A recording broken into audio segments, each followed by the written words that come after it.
6, 7, 8. Okay, we will do it 2 times. Are you ready? Let's do the bubble line. Ready, go, music.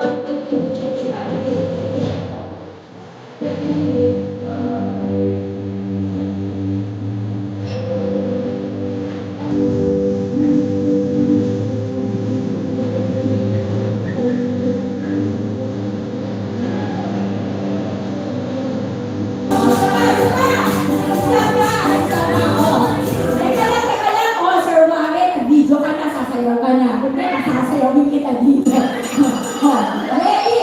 Yung mga nag-video, okay na ha? Sasayaw na kayo. Yung mga coordinators kasi sasayaw din kayo, hindi kayo exempted. Si Ate Vic lang ang exempted. Okay, malapit siya sa akin. Okay.